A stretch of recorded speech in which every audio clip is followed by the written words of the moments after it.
This is TNT Sports, home of NASCAR's race to the championship.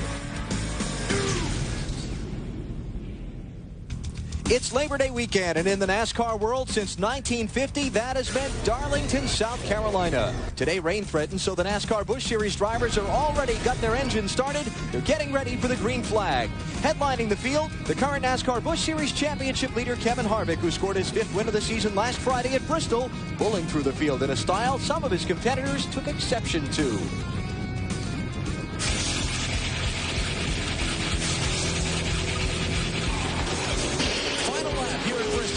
Trying to win this race for a second year in a row. Would you believe he was 2 laps down? He's made them both up and scored the victory. Had to get a little aggressive with a few of them, but you got to do what you got to do to win, right? I guess that's the way to win them now. I don't know. I guess he'll be able to sleep all right tonight.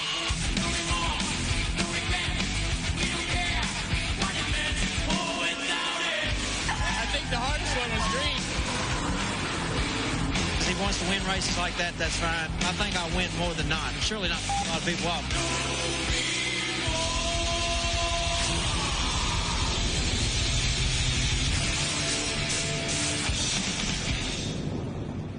Give me fuel, give me fire, give me double shot of time.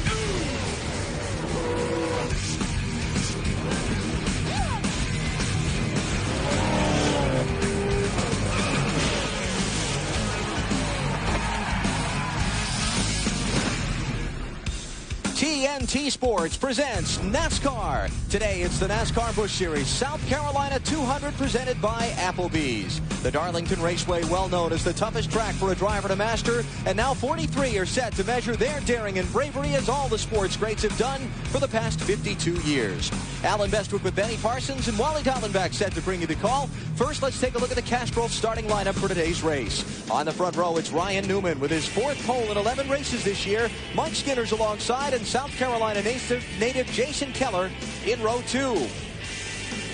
Kenny Wallace comes from the 7th starting spot in row 4. Matt Kenseth has 5 top 5s in 8 races here. He's in row 9.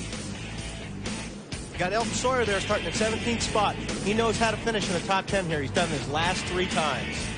At the 24th spot, Jeff Burton finished 2nd and 3rd year at Darlington last year and was very good in happy hour yesterday.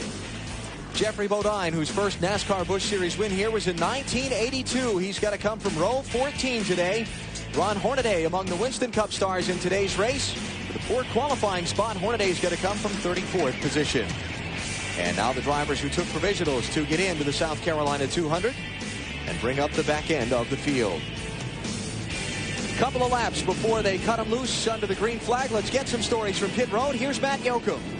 Alan, last Saturday night, point leader Kevin Harvick padded his points lead and his wallet with a controversial bump and run victory over his future teammate Jeff Green.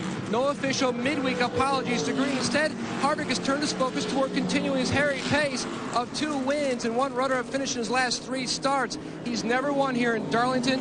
His worst finish is 15th, 2 straight top 10s, but he earned that famous Darlington stripe in qualifying and will roll off 14th. He thinks today could be the day he breaks through on the famed Lady in Black. To Marty Snyder. Matt, racing at Darlington for Jason Keller is like racing at Daytona for everyone else. This is his Super Bowl. You see, Jason's from Greenville, South Carolina, about 2.5 hours west of here. About 100 friends and family members are here to watch Jason today. He said last night he slept for about an hour because he was so excited. Last time out, he finished 3rd here, and he feels better than ever today about his chances for his first ever home state victory. To Dave Burns. Marty, he's fast, but can he finish? That is still the wrap on Ryan Newman. He finished first just a couple of weeks ago at Michigan with a breakthrough victory. But this is Darlington. This is a track that can break you. And for a rookie driver, it can be very intimidating. He starts first again. He's very fast. Can he finish it all? Can he finish first? Ryan Newman thinks he can. Alan? All right, Dave, thank you, and good afternoon from Darlington, South Carolina. Alan Bestwick here with Benny Parsons and Wally Dallenbach as we get set to bring you the South Carolina 200 presented by Applebee's. Darlington, well known as the sport's most difficult track for drivers to master. BP, why is it so tough, and how about the inexperienced drivers in the field today? How are they going to handle it? We talked about they built the racetrack in 1950. Speed's about 100 miles per hour. Not a lot has changed to this racetrack in 52 years, except the speeds have gone up to around 165, 70 miles per hour. It's still the same old tough racetrack, and it hates inexperienced race car drivers. It loves experience and just hates inexperience. Another thing this track loves to eat would be tires, and Wally, tires will be a major story in today's race. Yeah, this racetrack is a very gritty racetrack, and it tears up the tires very quickly. So you'll see what we talk about racing the racetrack. You'll see a lot of guys, especially going into turns 1 and turn 3. The guy on the outside really has to get out of it because the cars slide up the racetrack so much getting in the corner. If you're the guy on the outside, you get in the middle of a sandwich, and you're going to be bouncing off the wall. Now, it's going to be an interesting, slippery, slipping and sliding day under good conditions for the drivers today here at Darlington. 147 laps make up the 200-mile distance. This track a little over a mile and a third around. And the winner's share today, $35 grand out of a $725,000 purse. There have been some reports of sprinkles peppering the track here and there, so they're taking an extra pace lap or two than were originally planned. Radioing back and forth to some of the drivers in the cars from their crew chiefs on pit road. And the word is that now it will be 1 lap to go and we'll get started. Wally, you're out there in the car. You've seen a raindrop or two hit the windshield, and you got to face turn 1 at Darlington. Wow. Yeah, that's a big, tall order. This place is slippery anyway, and getting in through turn 1 and 2, probably one of the most difficult things that we'll see the driver do at any racetrack because it's so tight. Everybody has got to be careful getting through 1 and 2 because it's so easy to get into somebody and bounce off the wall. And you bounce off the wall here, and it could damage your toe in and your toe out, and it could ruin your whole day on the first lap. I think that turn 1, they can get in there 2 abreast. Going to get to 2, they've got to get single file. Storylines will follow during today's South Carolina 200, presented by Applebee's. We just discussed it a minute ago. Tires, when you take them and how you manage them from inside the car, will be key today. Will experience win? The veterans versus the newcomers. Can Ryan Newman beat Jeff Burton, Mike Skinner? And these guys have been coming to the Darlington Raceway for many, many years. And old Happy Harvick, kind of on a roll here, got his 5th win of the season last week at Bristol. And will he get number 6? Harvick running his car from the 14th starting spot, and you could see some raindrops peppering the camera lens there. They've waved off the green flag because of that weather. So let's take a commercial break and keep our fingers crossed that we'll be able to start when we come back.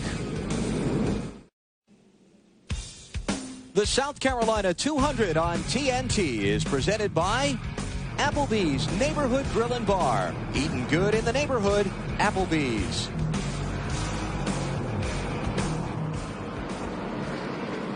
Here's our Wendy's race menu. What's coming up here on TNT as we continue to follow the race for the championship after today's NASCAR Busch Series event?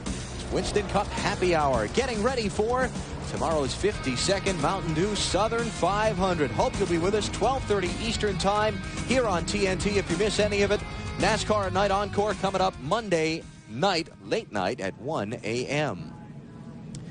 Well, we're kind of vacillating back and forth here. The field was given the 1-to-go signal when they came off turn 4. Now they're off turn 2, and they've waved off the start. These cars, I mean, if this was a horse race, no problem. The horses can go through the mud. But these cars just cannot run on slick racetracks. The tires that they use are slick tires. They have no tread whatsoever. There's no place for the water to go. And they run around this racetrack right on the edge of out of control. You almost spit on the racetrack, and a car hit it, and they're going to lose control. So nothing but hydroplane. No, NASCAR has no choice but to make sure that the racetrack is perfectly dry when they throw the green flag. And now our unofficial, uncertified TNT meteorologist here at Darlington today, Matt Yoakum, with an update on the weather. Matt? Alan, let me begin by apologizing to my weathercasting professor at Florida State University. But a quick update here. You can see the Darlington Raceway, the little arrow, that's where we are. You can see this whole line of showers all the way to the west of us, all the way to the edge of South Carolina. I understand 2 hours west of here in Charlotte, it is pouring. So the sprinkles around the Darlington Raceway have been hit and miss, light and heavy. Right now it's a little bit lighter. Hopefully we can at least make it to the halfway point. But there's a lot of green all the way to the west of us. To Dave. And some green tarps, too, Matt. The teams have been putting tarps down up and off of pit road, putting jack stands and everything down to keep them down. And then the officials will come up to them and say, oh, we got 1 to go. So they have to take them all back up. So they take them all back up again, roll them up, put them out of the way. And then they said, no, the rain's here. So they put them back out again. So right now the teams have gone to the wet mode and put their tarps out on pit road, trying to keep their pit area dry, because once it gets wet, then it tends to stay wet. So they're trying to stay ahead of the rain, just like we are right now. Hey, Dave, what color is that tarp? Please look down. This is a blue one, but see right up here, Benny, right up here, this is a green tarp, right here, just like I was trying to tell Matt Yoakum. I was terrified that you were colorblind there for a minute. We almost had him. That was a good comeback, Dave. Attaboy, Dave. All right, what's it going to be this time? 1 to go or not 1 to go? Sure, let's give it 1 And the story is it's 1 to go. Well, this is the third time. The third time is a charm, right? Right. Next time we'll see the green flag. How about it, driver? Well, actually, the drivers are really probably calling the shots here. I mean, NASCAR has they have to make the decision, but they're talking to the drivers as well as the pace car driver, what's it look like. But probably the first 2 or 3 rows, they're asking those drivers, what's the track look like? Are you guys ready to go? Marty? Well, let's find out from Matt Borland, the crew chief for the man on the pole. What's the track look like? What's Ryan said? He hasn't said much about the track yet. It's been sprinkling the whole time, so hopefully they don't start this thing, but we'll see. You don't think this is psyching them out, do you? No, definitely not. All right. They, of course, won just a couple weeks ago at Michigan. And on the pole today is Ryan Newman. And he's been radioing to the crew saying the track is a little bit wet. It has not stopped sprinkling down here for the last few minutes, and it continues to do so right now, but very lightly. Well, like I said, the drivers have nothing to do with this call. It's all NASCAR. You know, it's terrifying when the pace car is riding in front of the race cars with its windshield wipers. Yeah, that's a bad sign. That's a bad sign. Now let's watch those lights. If those lights pop back on, that means we're not going, but... Right now there's radio traffic going back and forth between the race director, David Hoots, and the pace car driver. And he just asked him as they went into turn 3, how's it look, Dennis? Dennis said, we're ready to go, Tower. So they are coming to the green. 200 laps at Darlington, 200 miles at Darlington, 147 laps. Ryan Newman and Mike Skinner on the front row. Turn 1 at Darlington's tricky enough. Hope it's not wet as they go off into the corner. Green flag, green flag.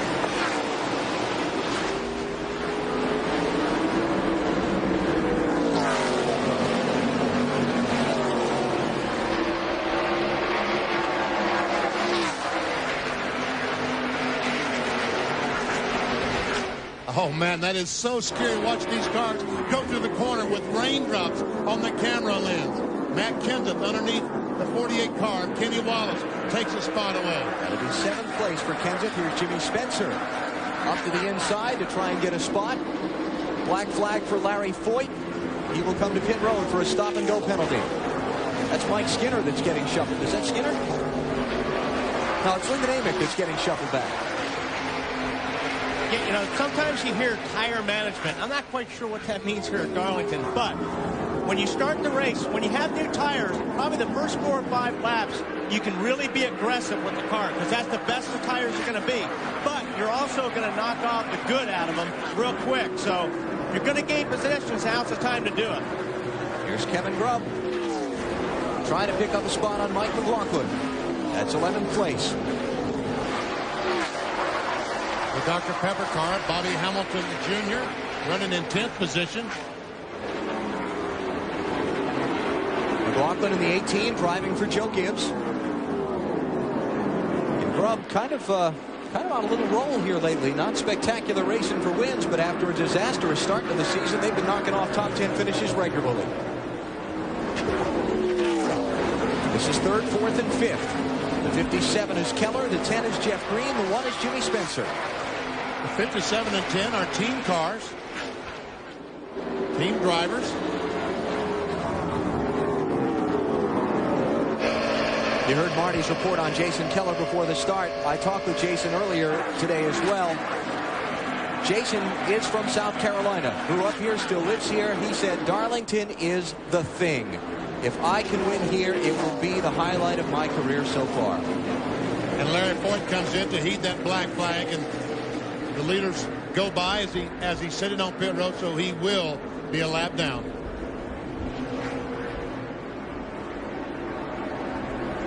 Ryan Newman, the leader, starting to catch the back end of the field. 22 car is Drew White. Driver who's run some on the ARCA circuit from Inverness, Florida. Somewhat off the pace. We'll see how long he's able to keep up to the minimum lap time requirement.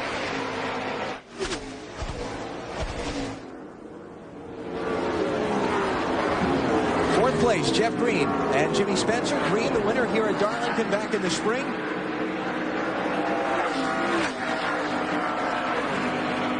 Whoa, Jimmy got sideways getting off that corner.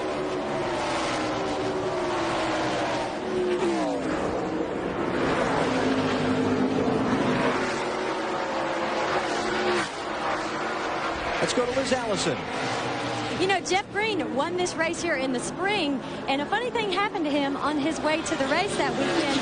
On Thursday, heading to the track, he got a speeding ticket. Now, I want you to know, guys, on the way here this weekend, on Thursday, he got another speeding ticket. Could it be a good omen? I don't know. What do you think, Alan? Well, now, that's not an uncommon occurrence on the way to Darlington from the Charlotte area. Is it, BP? No, that's not a very uncommon thing at all. It happens to almost everyone. Does it happen to anyone we know? It has. Anyone seated close to me? It has. Anyone speaking into a microphone? It has. Yes, it has. But not lately, I might add. Uh-huh. There are a couple of stretches between Charlotte and Darlington where the local officials enforce the speed limit rather vigorously. Look at Kevin Grubb and on the Bobby Hamilton Jr. racing hard position.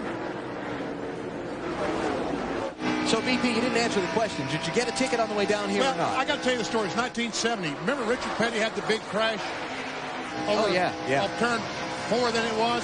Well, he crashed on Thursday, and I couldn't believe his car end for end and tore the wall down. I couldn't wait to get home and tell someone about the crash. Going through Society Hill, South Carolina, a trooper pulled me over. As he's riding the ticket, I got to tell somebody. I said, man, you should have seen Richard Petty. He tore his car all to pieces down at Darlington just a few minutes ago. And the trooper said, yeah, no, I just talked to Richard about 15 minutes ago. So he made Richard a bad day for Richard Petty even worse. Just underway, dodging the rain here at Darlington. The early leader is Ryan Newman in the South Carolina 200 by Applebee's.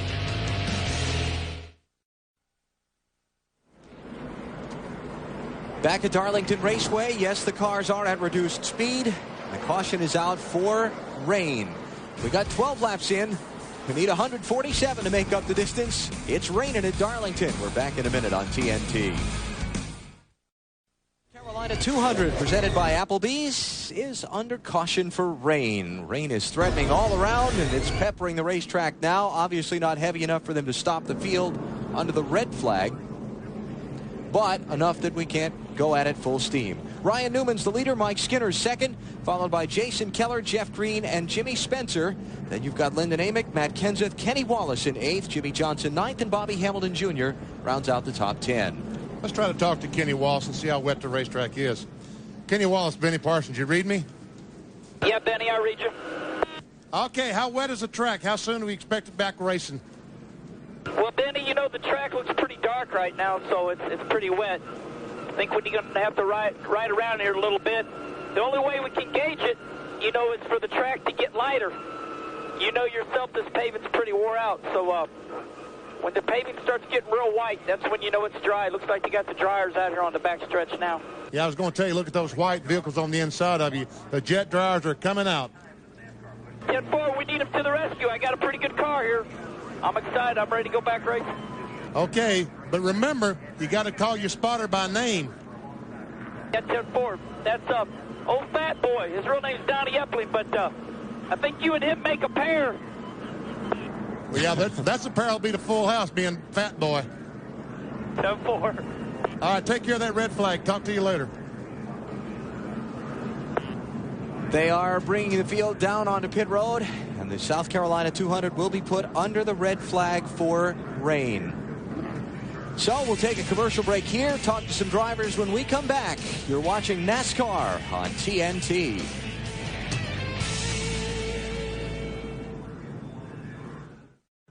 Except for him, and, you know, for most people, common people, it's terrifying, and that's what they're trying to do. And he just admitted he doesn't know any better. Yeah, well, but, you know, but also you've got you've got a lot more competitive teams out there, so it's going to be closer racing. No matter what you do, you've got a lot of teams that have their act together, so you're going to have those packs. It may not be 40, but it's going to be 20 or maybe 25. So that's going to be tough to change that. I think it's fair to say the drivers in NASCAR know that they've got to keep the cars so they can pass for the fans. That's what it's for. You've got to have cars that can race and pass on those big tracks.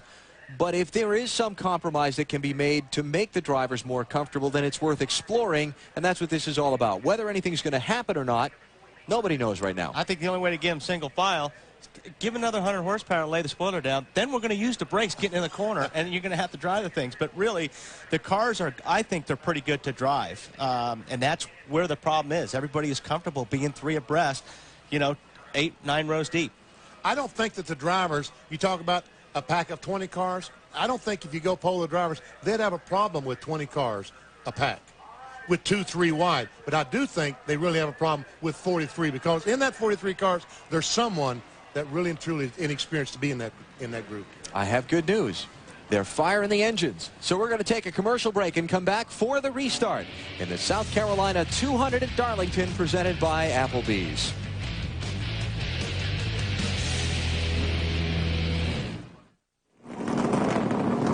Back at Darlington Raceway, the yellow flag back out over the South Carolina 200, and Ryan Newman's team going to work, replacing that left rear tire and checking for damage. Marty? Well, and the reason they only replaced the left rear tire, Alan, was because if they put on 4 brand new tires, they would have only had 1 more set of tires for the rest of the race. That would have been a big detriment. They did make one adjustment. They went down on the track bar 1 round because it was a little loose. They checked everything underneath the car. It was fine. They had a plan in place before the red flag was pulled. They executed that plan very well, got the car into the pit box and changed that 1 tire. And so now he has 2 more sets of tires to go the rest of the race with. And the surprise to me, Greg Biffle and Elton Sawyer drove past their pit boxes and are going around the track under the caution with those flat tires. And I don't understand that. If we get a shot of it, maybe the valence is off the racetrack, but with the flat tire, no, it looks like they're not hurting the valence there. You were talking about that area right there where the front bumper is touching the racetrack, and it looks to me like it's not rubbing and damaging that front bumper or front air dam. So both those cars, there's Elton Sawyer's machine, are running on that safety inner liner that the cars run here on the super speedways. The tire within the tire, if you will, that keeps it up in the event of a failure. Keeps it off the ground and helps prevent a crash. And at this speed, those tires, the outside tires, aren't going to get that hot. But if this car was running 2 or 3 times faster than it is right now, heat would build up in that left rear tire and it would just fling itself apart. We were debating the merits of stopping in your box before you even went back out on the track. It would have meant they started at the end of the line. Whether or not that was a good gamble depends on right now. Pit road is open. How many cars come in?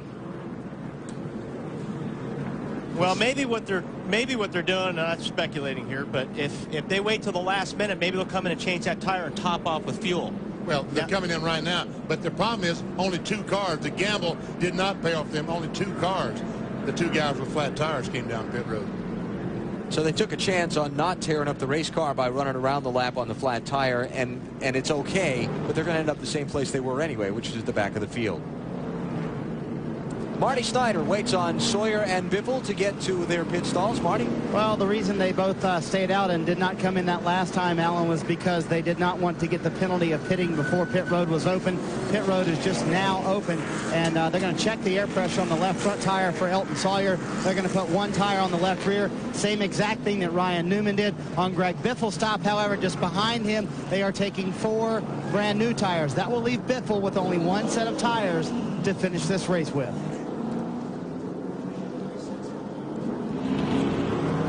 So Biffle heads back out. Marty, I think you need to check your NASCAR Busch Series official. I believe the cars get 3 sets of tires on the caution flag today. And communication going on from the control tower to the pace car. Word is that the racetrack is ready to go, and they're going to get the 1 to go signal when they come to the start-finish line. Marty? That would be correct, Parsons. That would be my fault. So that would be Biffle with having 2 sets of tires left. They do get 3 under the caution here. So that's a fine for Greg Biffle. And right now, Elton Sawyer's team is lobbying to get a free replacement for the 1 tire that went flat on their pit stop. So they're trying to get a free tire from Elton Sawyer's team. Did Ryan get fuel when he came in? Why wouldn't you put fuel in the car? You've run 15 laps. Okay, maybe he's going to come in now and top it off. Newman is on his way to pit road. Larry Foyt is coming in. But you see now Ryan Newman has to restart the race behind, well, he's going to have to anyway, behind Greg Biffle and Elton Sawyer. He's going to have to start last anyway, so he might as well go down, get gas, anything else that he might need. You started, you ran about 10 laps under the green. You had to shut it off.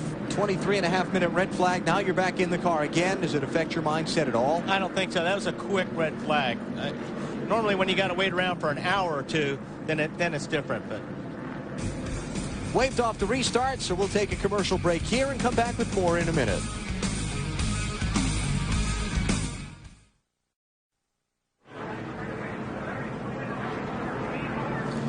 Set to go back racing, and we have had a jam up under the caution flag. Steve Park and Larry Foyt. What in the world?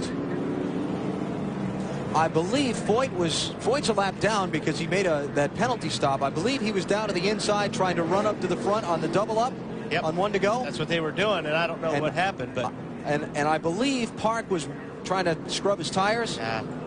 He zigged and Park zagged, and ouch. This is unbelievable. Some tore up race cars for a yellow. Watch the top of your screen. You're going to see the purple car come into the picture. There's Foyt trying to get his way up to the front of the pack. Oh, Park got hit. Oh, man. Who's the yellow car behind Park? Bad timing. Look at this. Is that Dan Pardis? Looks like no, Park just spun. He just lost it. Either something obviously had to break on that car or something for the car to turn left that hard. He didn't just lose it at that speed. Wow, that's crazy. It's almost like an axle was broke or something for the car to turn like that. Oh, man. Yeah, you see the skid mark right there? There's a skid mark right there. That's off, I believe, Steve's tire there. It looks like he was trying to lunge the car forward with the accelerator, and as you said, the axle was broken and the car just turned left on him. Steve took a heavy shot in the driver's side of the car, and you see the safety workers there working with he and Larry Foyt. Bizarre, and we'll hope they're both okay. We'll keep an eye on the situation for you and come back to Darlington in a minute on TNT.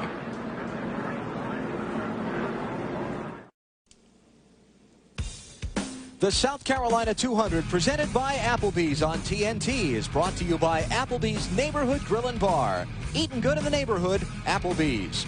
And by the Cat Rental Store, where you can rent cat equipment and a whole lot more. Under caution in the South Carolina 200, we were set to go back to the green from rain when a bizarre accident happened off of turn number 2.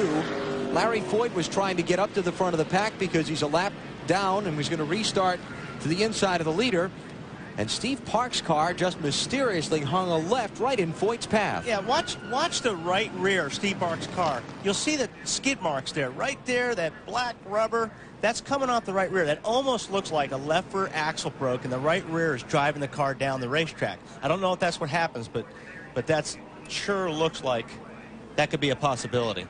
And Park got hit very hard on the driver's side of the machine. Yeah, Larry had nowhere to go. I mean, he just, boom, the car was in front of him.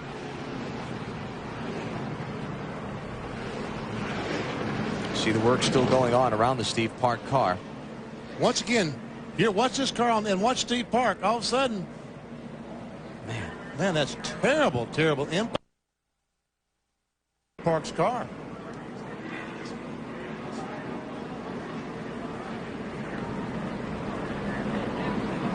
Dave Burns. Alan, they're still all waiting in Steve Park's pits as to, what we can show them on screen or tell them. So they've been watching the replays, but The crew did tell me that they didn't have radio communication with Steve after the wreck. They did beforehand. And, of course, the radios are carried up there on the driver's side door. So that probably was, heard in the impact, but they have not heard Steve radio anything to them since the impact.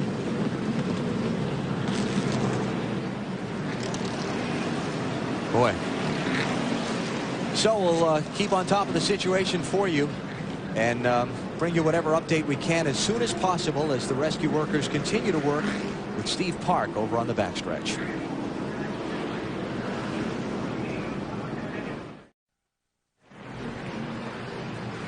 Back at Darlington Raceway, 24 laps into the South Carolina 200 presented by Applebee's under the yellow flag. We had not yet gone back racing from the rain when a bizarre accident happened off of turn 2. Steve Park's car just hung a left, possibly for mechanical failure reasons. We don't know. Right in the path of Larry Foyt's car, who was trying to double up in the inside lane on the restart. Foyt clobbered Park on the driver's side of his machine, and you see the scene there as the safety workers continue to work with Steve and work to remove him from his car. They have cut the top from the machine. You know, obviously this is a serious situation, but at the same time, that's not an unusual thing in an accident where they want to put the driver on the backboard and stabilize his head and neck for possible to keep from possibly injuring him further, trying to remove him from the car. So well, by cutting the roof off the car, they can lift the driver straight out of the automobile. Don't have to try to squeeze him through some driver's door or whatever. So if there's any kind of unknown injury or whatever, they will cut the roof off in a heartbeat to get that driver straight out. We will monitor the situation, bring you whatever update we can as soon as we possibly can. Right now, let's take a commercial break from Darlington. It's the South Carolina 200 presented by Applebee's for the NASCAR Busch Series from Darlington, South Carolina. The scene remains unchanged from when we broke away. The safety workers still attending to Steve Park, who is still inside his car at the accident scene off of turn number 2. We'll give you whatever updates we can as soon as we can. Right now, you know, obviously they're still working with Steve at the scene, and there is no more information than that to pass along. While this is going on, let's check elsewhere on what's happening in the race. Here's Marty Snyder. Well, and obviously our focus is what's going on the backstretch, but let's try to straighten up this situation with the tires for Elton Sawyer and Greg Biffle. Remember, they both had a flat tire, and they came in. Here is the cut on Elton Sawyer's tire, and his team did get a replacement for that tire. The reason they got a replacement is because when they came down pit road, they changed only that tire. They put on the left rear tire they qualified with, and that's what Elton is on right now. Now, Greg Biffle's team, when they came down pit road, changed 4 tires. So that means they do not get a replacement for the tire that was flat on Greg Biffle's car. He now only has 2 sets of tires to finish the race with. But these laps are clicking down. They run another 10 or 15 laps under yellow. He's going to come in top off with gas, and he's going to have a pretty good set of tires on his car. That might play out to his advantage. And Biffle now running in 28th position, Elton Sawyer in 27th. Biffle riding around under caution. I just can't get away from how bizarre that whole scene was. The timing couldn't have been any worse for either one of those guys for that to happen exactly the way it did. Yeah, if Larry Foyt did climb from his car and has gone to the care center for the mandatory checkup, and we hope to get a report on him very shortly. Back to Darlington in just a minute.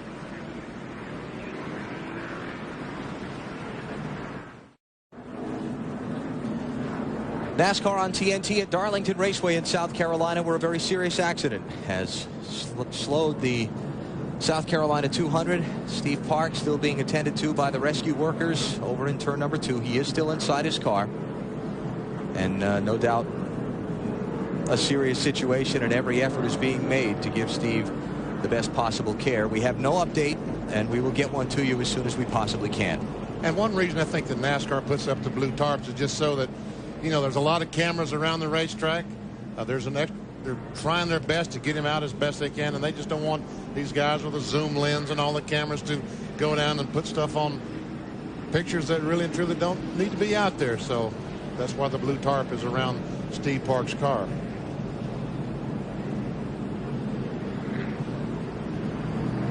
But you're right, it was the most bizarre wreck that I've seen in a long, long time.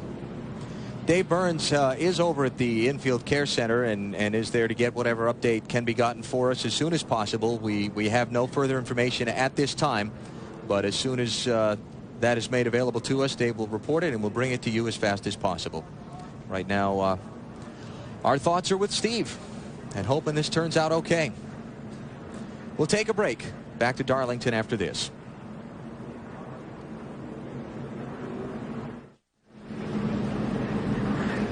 Steve Park has been removed from his car and is being taken to the helicopter for the trip to the local medical center. And that is the latest update here at Darlington. Just a bizarre, terrible crash off of turn number 2 under the caution flag of all things, while we were getting set to go back racing in the South Carolina 200. While we watch what's happening with Steve, let's get an update on the other driver involved in the crash. It was Larry Foyt, and Liz has that for us. Liz? And Alan, I'm out in front of the Infield Care Center where Larry is still inside. NASCAR has said that he is okay. He's feeling a little woozy right now. The doctors have administered IV to give him some fluids and get that started. But the good word is he's okay. Again, just a little woozy, just need a little time to get his feet back on the ground. And we will keep you posted as things change here. Alan. All right, Liz, thanks. So that's good news on Larry. A very hard crash for him as well. And we're glad that he's doing okay. So Steve Park out of his car and headed to the helicopter for a trip to the local hospital, and we'll continue to monitor and give you whatever updates we can as quickly as possible. We'll come back in a minute.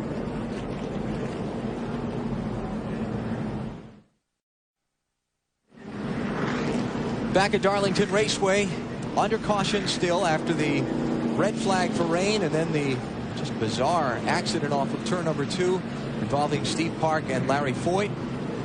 Through all of this, I don't think we've mentioned yet that Mike Skinner is now the leader of the race after the problems for Ryan Newman under the red flag with the tire coming off his car. Skinner's the leader. Jason Keller is second. Jeff Green third. Jimmy Spencer fourth. And Lyndon Amick is the 5th place driver. And the rest of the top 10 are Matt Kenseth, Kenny Wallace, Jimmy Johnson, Bobby Hamilton Jr., and Kevin Grubb. The accident scene over in turn number 2 is about cleaned up, and we should be able to go back racing here momentarily.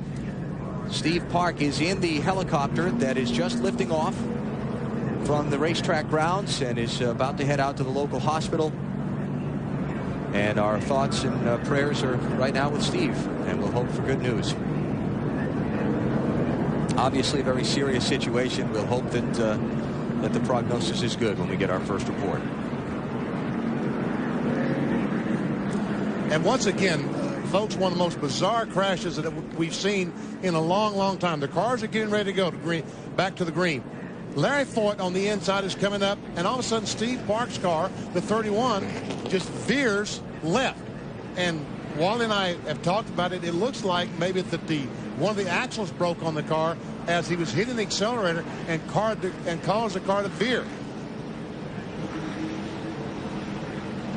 There all of a sudden the 31 car just turns left for some reason, and you see the purple car of Larry Foyt with nowhere to go. No reaction time. Nothing. Boy. Well, we'll keep after whatever information we can for you, and we'll keep our fingers crossed. In the meantime, let's get back to the race. Ryan Newman just was on pit road under this caution. Marty? Yeah, well, the theory, him coming down pit road, Alan, they put on 4 new tires, made a little bit of an adjustment, put fuel on. The theory there is that he's going to have to start very far back in the field. They've got a lot of lap cars or a lot of cars that they are probably faster than to get through. Better to do that with newer tires rather than older tires, so they think that will be a big advantage as he tries to come up through the field having those fresh tires. I think that's a good call. Plus, he's got 35 more laps of fuel on board right now, so. Wally, you're a driver. You've been sitting behind the wheel of your race car. Both of you guys watching this go on. Obviously, you've been asking questions of your spotter and crew chief. How do you get your head back into racing here? How do you go right back at it? Well, the best way is to get that green flag flying, because obviously, you know, we're all competitors, and there's times that on the racetrack we hate each other's guts, but that's the last thing any of us want to see to one of our buddies and competitors out there is somebody getting hurt. So the best medicine for these drivers right now is to get that green flag flying and get back to racing. And the first lap or two, you probably will not run as aggressively as normal. But after about 2 laps, all of a sudden your focus becomes on passing that car in front of you. And you're back racing again. Going to be another couple of laps of caution, so we'll take a commercial break here. Expect the restart. When we come back, you're watching NASCAR on TNT.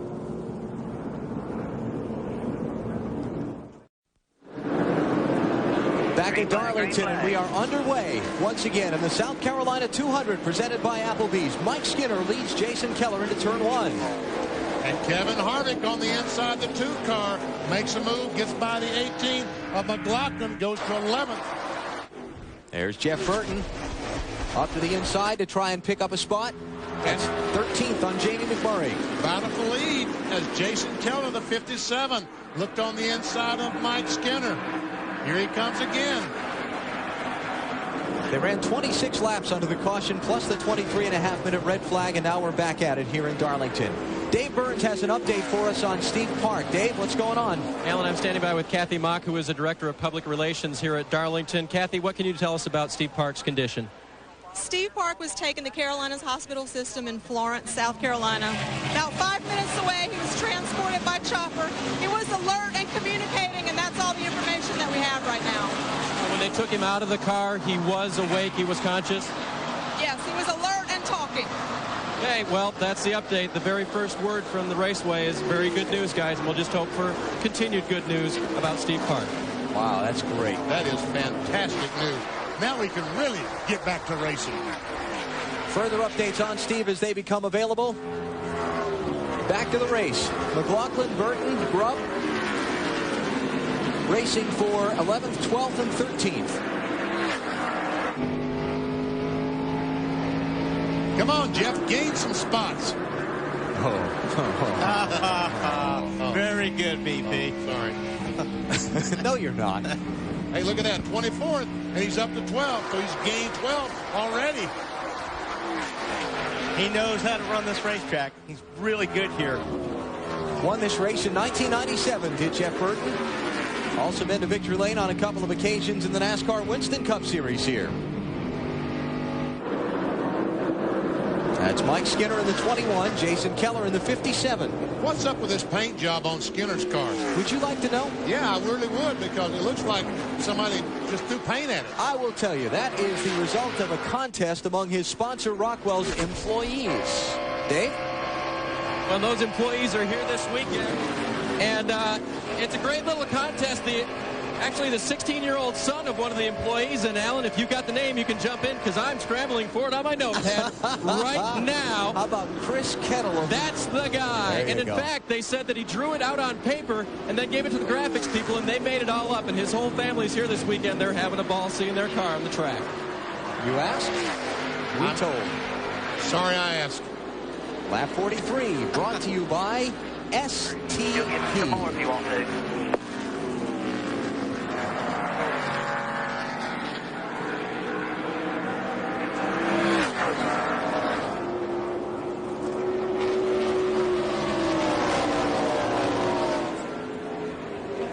Oh, here we go. I don't think Happy wants a 9 car to get by. Ran him down almost to the inside wall. Now he's going back on the inside. Oh. And that's classic here for Darlington. If you go into turn 1 and you're low, you're going to slide all the way to the top of the racetrack. So the guy behind you can cut underneath you and get down like exactly how Mr. Harvick did it.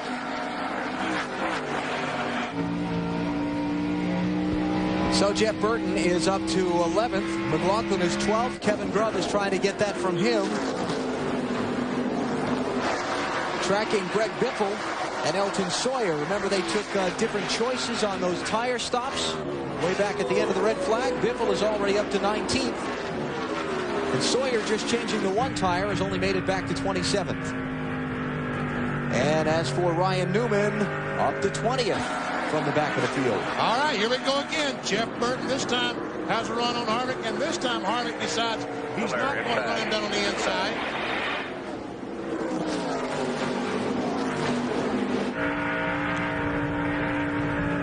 into 10th. Didn't squeeze off that throttle over off turn 2.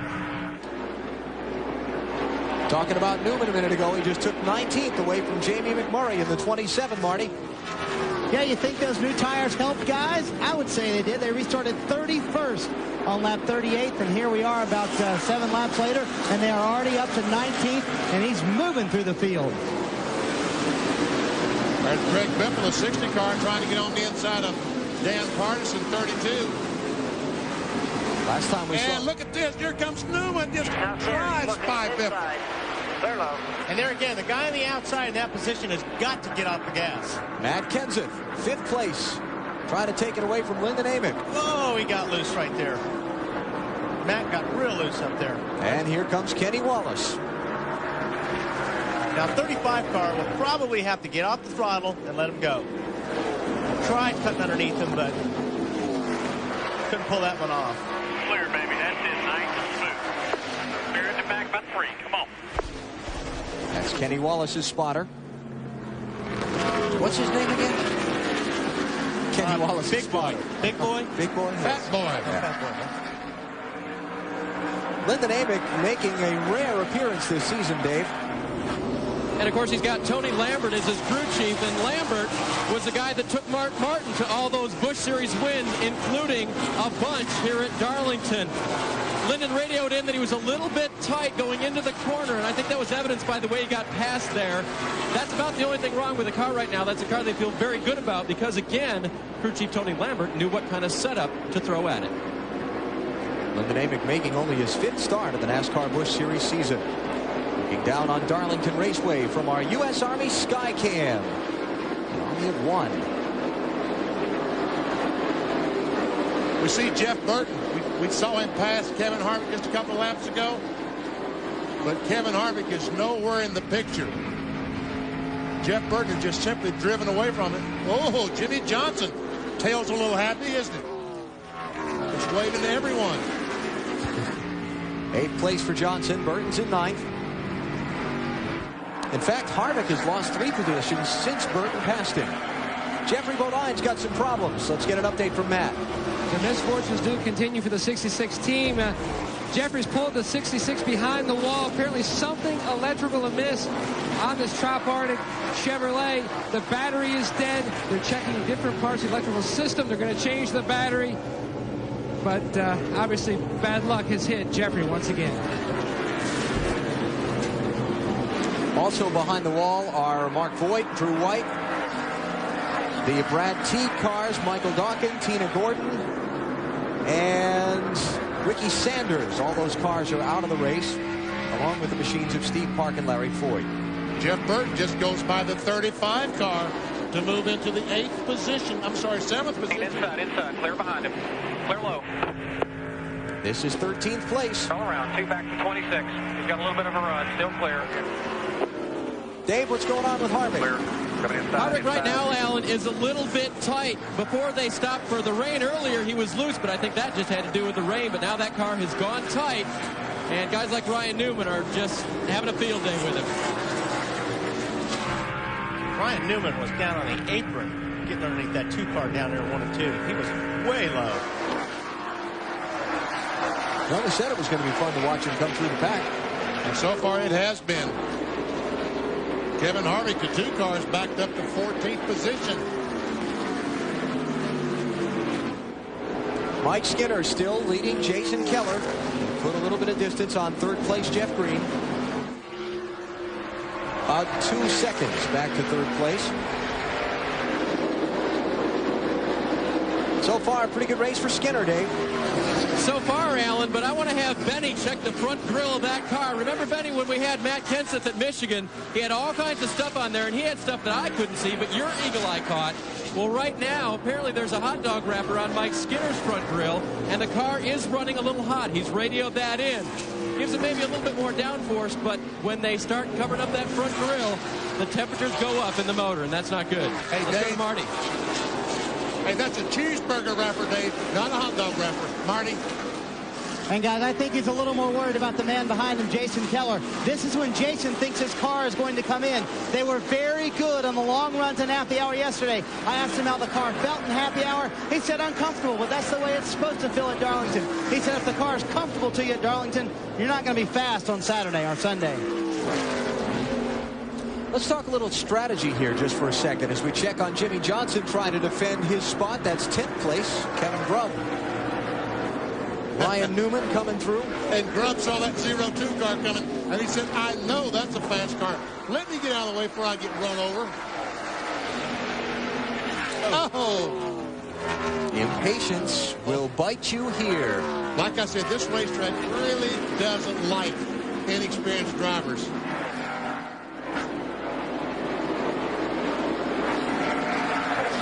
Got the position.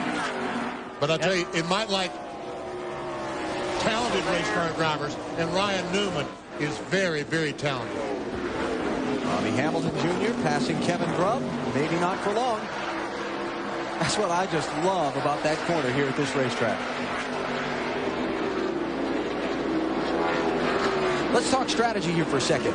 We had 26 laps under the yellow flag. We're now at lap 57. At some point, normally in a race, you get around lap 50, you're going to want to pit for tires if you get a caution flag. How long do these guys run before they come in on the green? How many laps of caution flag did you say we had? 26. So that's about 13 laps of green. So I think they could probably go 60, 65 laps of green flag racing. Probably 80 laps on the board before they make a stop. Between 75 and 80. Because all those laps under caution and the red for rain and all that have thrown the pre-race pit stop plan out the window. Oh, yes. Let's get a further update on Larry Foy. Here's Liz. I'm back. We are back again with Kathy Mott. Kathy, can you give us an update on Larry Foy? Yes, Larry Foy is being treated in the infield care center. He's in stable condition. They're going to keep him in here for a little while longer just for observation purposes, but he is stable condition. Which is great news, as we said before. Alan? All right, Liz, thank you. Again, Steve Park was alert and talking when he was taken from his race car. He was transported to a local hospital. A further update as soon as we can, but certainly that's good news for as difficult as the situation looked over there in turn number 2 a little while back.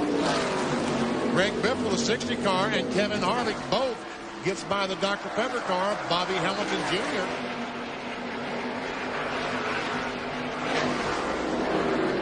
There's Hamilton. That's going to shuffle him back to 16th place. And Randy LaJoy, the 7 car, gets by as well. I heard a rumor about LaJoy this week, Benny. I heard that his 40th birthday party was held last Saturday night, and they kind of had our broadcast from Bristol on in the background, but I heard things were a little bit wild. Knowing Randy, I would think that was correct. By the way, you know who else had a birthday Tuesday? Kelly Earnhardt Holm, Dale's daughter. Kevin Grubb on Lyndon Amick. 10th place at stake here. Oh, boy, I tell you, these guys are really losing the back off these corners 2 and 4. And usually what happens when you're coming out before there, Benny, when you're underneath the guy, you get into a push. And the car, so you start turning the wheel more, and then it jumps loose when you get out of the corner. So that's probably exactly what happened. Jason Keller still applying pressure to Mike Skinner for the race lead, but still not gotten by.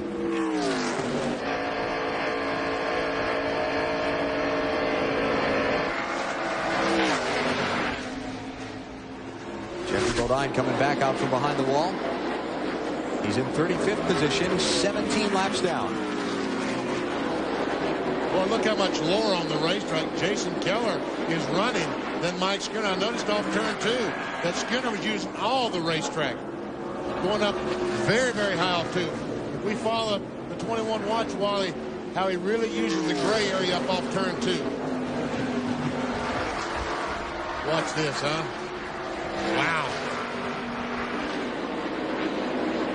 They stayed with him. Using it all. So far, he hasn't gotten around him.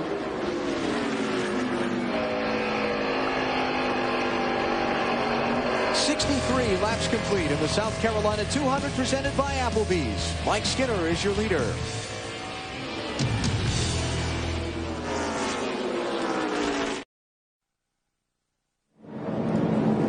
Back at Darlington under the second caution of the South Carolina 200 presented by Applebee's, and here come the leaders onto pit road. Skinner, Keller, Jeff Green, Spencer, Jeff Burton, the top 5, followed by Kenseth, Kenny Wallace, McLaughlin, Newman, all the way up to 9th, and Kevin Grubb. Matt Kenseth enters pits road in the 6th position. This will be a 4-tire stop. They make a wedge adjustment on the right rear. They also made an air pressure adjustment on the right front. He has been tight all day today. And Mike Skinner is in. They made a wedge adjustment. He was a little loose getting in. That was the only adjustment he wanted. And for the 10 car of Jeff Green, they made a chassis adjustment as well. Marty? South Carolina native Jason Keller on pit road. He was a little bit free through the middle of the corner, half a pound into the right front, and not a very good stop for these guys on pit road. 4 tires. Now he went in second. He's going to come off pit road 7th. That's not good. You know, those guys on the 0-2 car, they're trying their best to make up to Ryan Newman right now, because I think he was about 9th when he made his pit stop, and he's going to come out, let's see, probably 4th or 5th. Yep. 4th. I'd say they made it up on that one. Yeah, they're making up. They're trying their best to say, I'm sorry, Ryan. I'm sorry, buddy. Let me make it up to you. Let's take a look at why we are under the yellow flag. It happened off of turn number 2. 32 cars, Dan Pardis. He might be going to get a touch here from the 49 car. Yep, he got a touch, BP. Andy Kirby driving the 49 this week. And David Green sees him, avoids him. And it doesn't take much.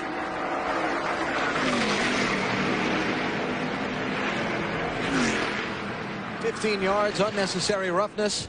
Tell you what, he's so lucky that he doesn't back up the racetrack in front of all those other cars. I saw Tolsma in the 25 car go by. I was happy for that, too. Remember, the last time we saw Dan Pardis was in that vicious wreck out in Chicagoland when he had got forced into the wall and came right back down the traffic in the middle of everyone. Or, no, the car in front of him, and he hit the back of the other car right up to the windshield. Windshield deep. There's Andy Kirby making a pit stop. Pardis was in a back brace for a couple of weeks after that.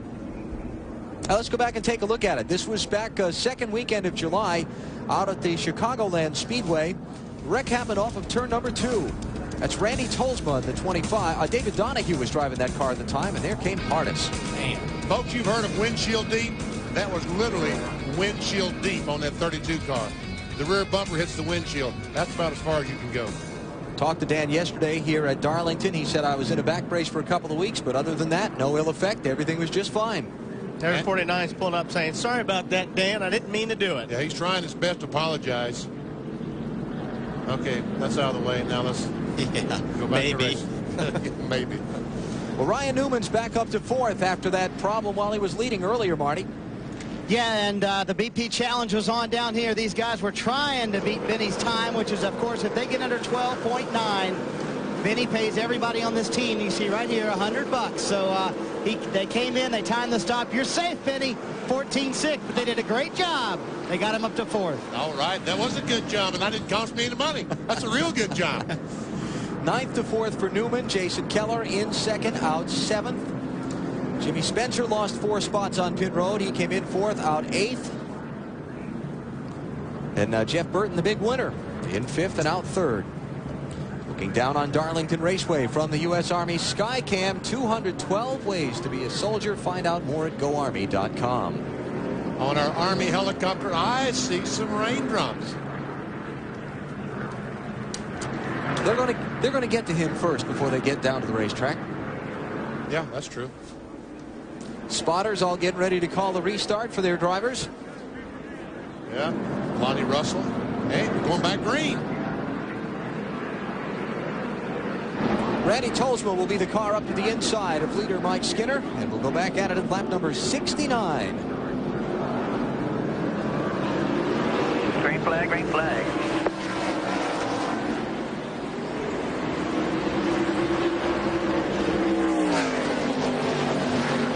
Jeff Green, the 10 car, got to run. Got to lead. Here comes Dig hard, Burton. buddy. Dig hard. 9 cars coming with you. Dig hard. 9 car right there with you now. Up a little bit. Listen to Keith Barnwell, Jeff Green's spotter, talk to the new leader. Third driver to pace this event. Ryan Newman led the opening 15 laps. Mike Skinner led 54. Now it's Jeff Green, but for how long? Looking inside, clear behind him, clear behind him. Keith, he had passed at the time you said anything. It's 2 back, coming to you. And Newman, we see, has been able to get by Skinner. Watch this, just drive under, turn left, and drive under that 10 car. Newman to second. Wow, that's pretty. Here comes Skinner on Jeff Green for third. Here comes Jeff Green on Skinner for third. Clear. We will see that all day long in the Southern 500 tomorrow. Everybody thinks it's going to rain, buddy. Keep digging hard. You clear all around.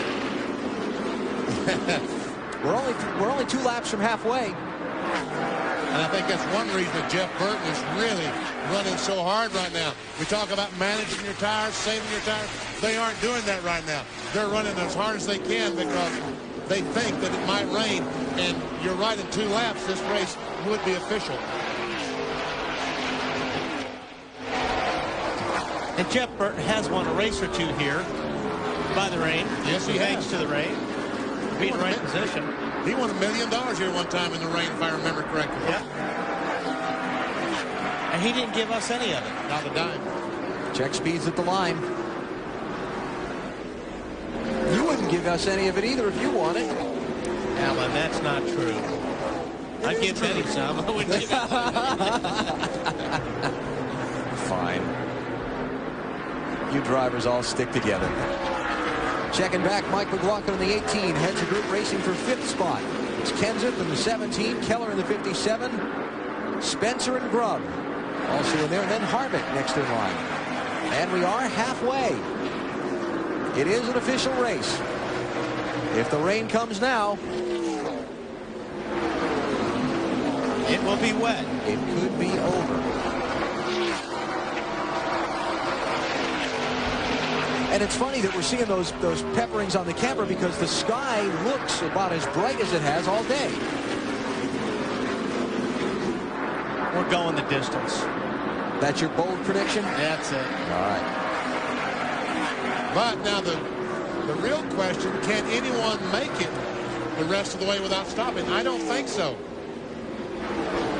I don't think the driver would want to. And Spencer passes Keller, but yet Keller tries it, can't quite make it back. See, that's one of those funny things about Darlington. Keller stuck the nose under Kenseth in turn 4, and when he had to squeeze off the throttle coming off the corner because he couldn't get a run on Kenseth, Spencer had the momentum on him from behind. Instead of gaining the spot just by risking trying to pick one up, he lost one.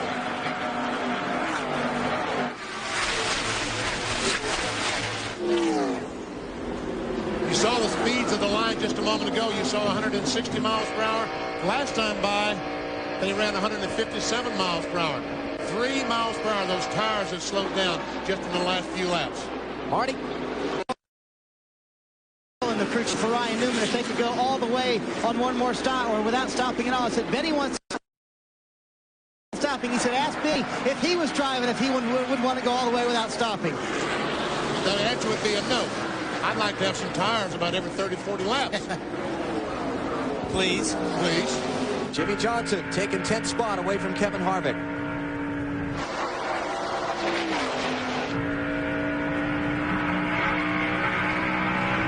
So Kevin Harvick, who has finished first, third, first, second, first in the last 5 NASCAR Busch Series races, sort of subpar so far here at Darlington. He is now outside of the top 10. Just past the midway point of the South Carolina 200.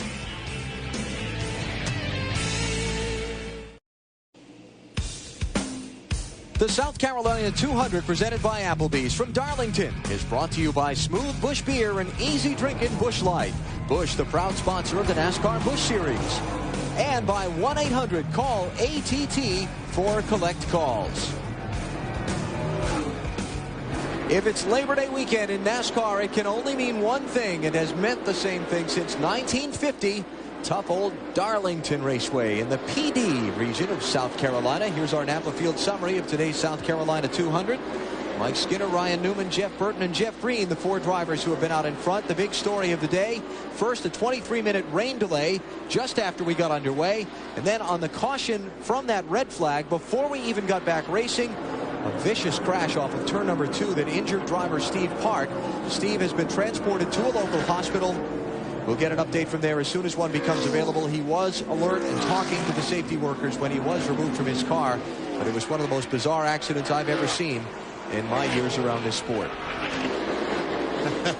Jeff Burton is running a little bit high down in 1 and 2. Oh, that car is working, Benny. For him to run that high line, that smooth, he's making it look easy.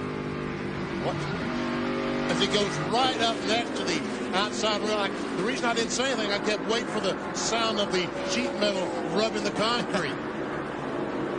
This is 6th place. Matt Kenseth in the 17, trying to fend off Jimmy Spencer in the 1. And then you've got Jason Keller and Kevin Grubb racing right behind him. Mike McLaughlin in the 18 is also in that. Give that lap car a little more clearance there, Jason.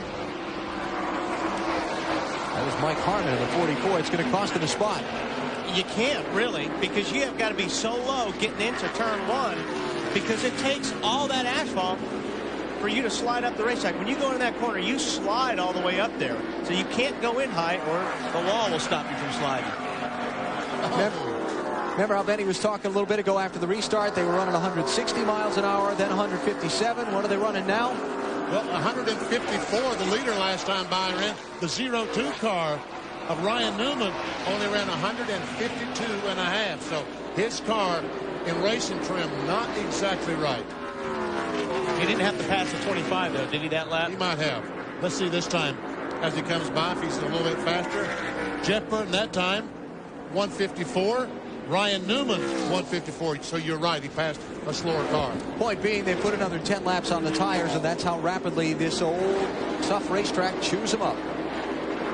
And that translates to the driver's hands with blisters. Everything, you know, people try to explain how you run this racetrack. It's in slow motion. Let's take a lap with Jeff here. Start finish line. Okay, now where we go. Start finish line going to 1. You want to get into 1 low, almost on the apron. Right there. Then the car just drifts up to the wall. Get on the gas. If you're good, you don't have to get off the gas all the way. He had to get off the gas on a little bit. Back on the throttle. Turn 2, that wall jumps right back at you. Almost feels like it comes right back into the racetrack. Run into 3, same thing. Go low, the car will drift. 4-wheel slide all the way to the wall. Pick up the throttle. Gently, gently, gently give it gas. I treat the gas pedal like an egg here. You've got to be very, very fragile with that gas pedal. Now down in the middle of the corner, right here, when you're back on the throttle, you can't see where you're going. It's all by feel. When the driver tries to see around the corner, he can't. He just kind of has to follow the yellow lines, the black lines, as he goes around the corner where the other cars have been. And the reason you have to lift a little bit there in turns 1 and 2 is to get the car to turn. If you stayed on the gas, you would just hit the wall in turn 2. So you get out of the throttle, let them front tires grip to turn you, then you get back on the gas.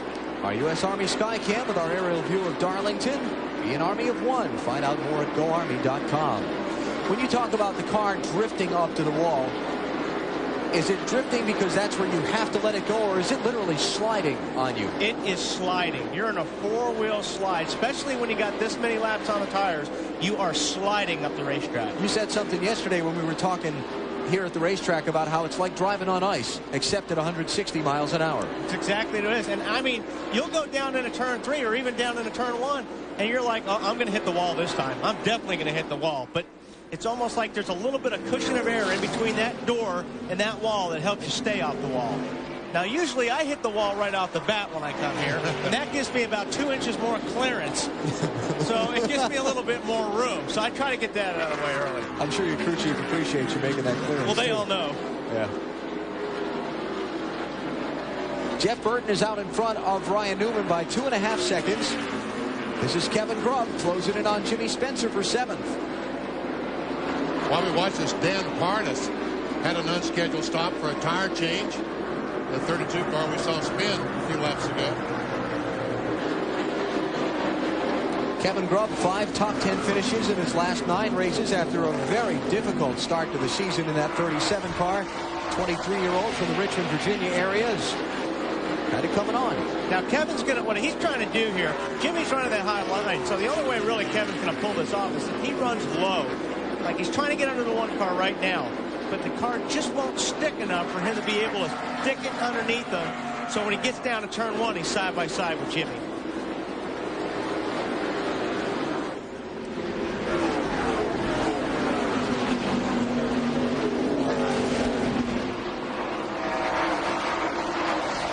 Best finish at Darlington for Kevin Grubb, a 12th place run. That was back in March of a year ago, March of 2000. Started 13th. He's running 8th right now behind Jeff Burton. He's out in front of the South Carolina 200.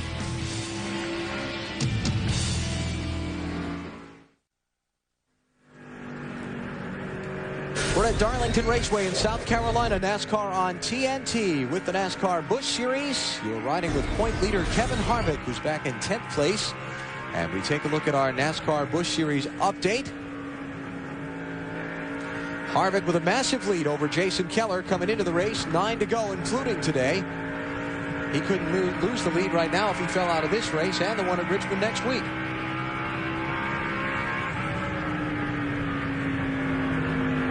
But that's a great camera shot. Look at the car in the mirror.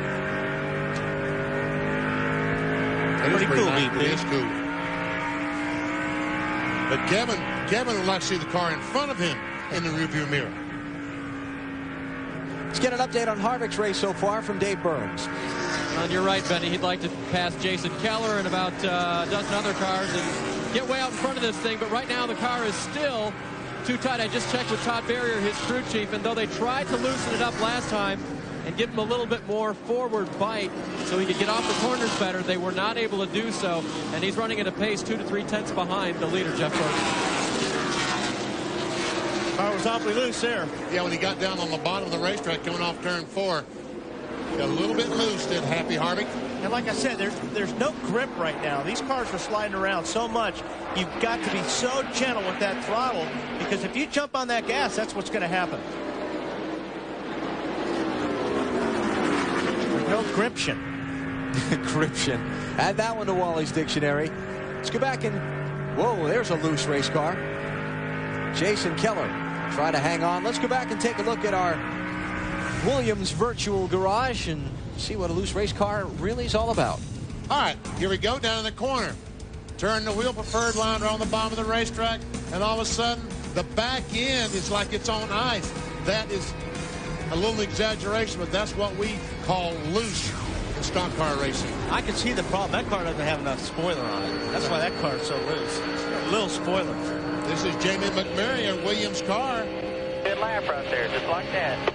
Currently in 23rd position, and the spotter said, that was a good lap. Just keep doing that over and over again. Yeah, but the driver's saying, I don't know what I did that time. Oh, goes back to inexperience at Darlington. This is only Jamie's 27th NASCAR Busch Series start and only his second here at Darlington. So he's still trying to figure the place out. That's Hank Parker Jr., the white car directly in front of him. Watch how far. Look at how fast that wall comes up on it, coming out of 2. Mr. Parker almost hit the wall that time off turn 2.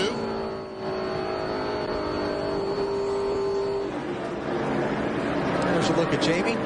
And again, he's running in 23rd place.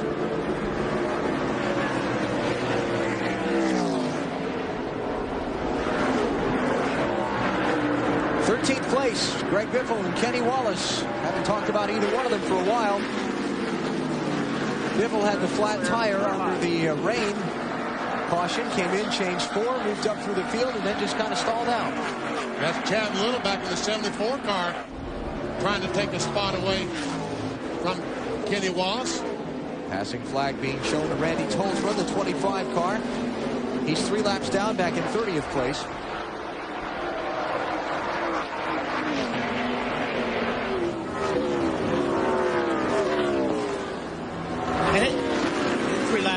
it's hard to get out of the way here. Boy, it's so hard. There's nowhere to go. Jeff Burton has extended his lead over Ryan Newman from 2.5 to 3.9 seconds. Here's Matt. Each lap, Jeff Burton has been floating between 1/10 and 3/10 of a second faster each lap than the 0-2 of Ryan Newman. Tommy Morgan is his cruising. Tommy, how do you think the final 45 or so laps are going to play out, knowing the changes you made on that last stop? Well, we kind of tightened it up, probably figuring about it to go all the way. And right now we're a little short on fuel, and we're going to see what happens here. I don't know if we can make it or not. We're going to make a gamble. I don't know. How close are you? Huh? How close are you? Lap 2. That's Tommy Morgan, Jeff Burton's crew chief. Roush Racing's won 6 of the last 8 fall events here, Marty. Well, the lead is now to 4 seconds for Jeff Burton, and we'll call Matt Borland, the crew chief for Ryan Newman, down here to talk about whether Ryan Newman can catch Jeff Burton. And I think the bigger objective right now for Ryan Newman is trying to keep Jeff Green behind him. Matt's going to call the lap time to Ryan. Can you catch Jeff Burton, or can you keep Jeff Green behind you?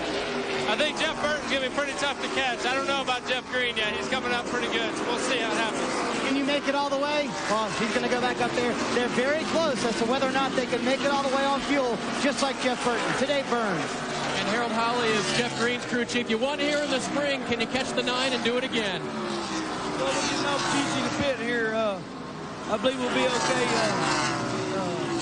Next quick 4 Taurus is awesome today. I'll tell you what, the victory got first off. We need one more adjustment. Right now, this stage green, we're going to fall about 10 laps short. I don't know if Jeff gets a little better fuel mileage. We're going to probably fall about 8 laps. We get one more adjustment, I believe we can get it. What do you want to adjust, Harold, to get him looser? I think we just need a couple of rounds of wedge and we'll be okay. Harold Hawley, he will try to win again for 2 times at Darlington the same year, guys. That would be something. Tommy Morgan talked about Jeff Burton, Ken Carr almost got in the wall, being about 2 laps short on fuel. And I think he gets better fuel mileage than any other car in the NASCAR Busch Series, or at least as good.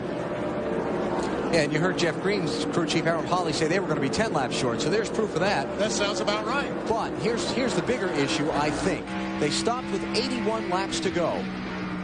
Can you run 81 laps here on tires? Let alone your lap speeds and that kind of thing. Just can you run that far? Oh, yeah. Do you want to? No, you want to, but if you have to, I think you can. If you continue to run, if Jeff stays out there and runs, nobody's going to be able to catch him, even if they stop for tires. So that's a gamble you need to take if you think you can make it on fuel. We saw Jeff Burton put a lap on the 46 of Ashton Lewis. He's back in 25th place. Now the first car 1 lap down. Battle still wages on between the 60 car of Greg Biffle, the 48 of Kenny Wallace, and the 74 of Chad Little. This is 13th place.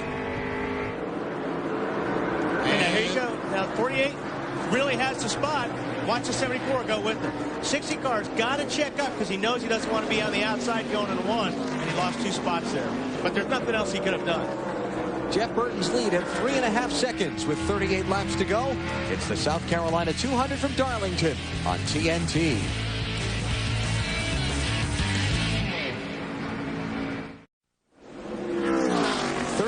Laps to go in the South Carolina 200 presented by Applebee's, part of the NASCAR Labor Day weekend car. It's the 52nd running of the Mountain Dew Southern 500. You'll see and the race tomorrow at 12:30 Eastern Time. Good battle for second spot. The 02 car in the pole center, Ryan Newman, and last year's NASCAR Busch Series champion Jeff Green in the 10. 34 car is David Green. That's Jeff Green's older brother. David's in 27th. He now becomes the first car 1 lap down.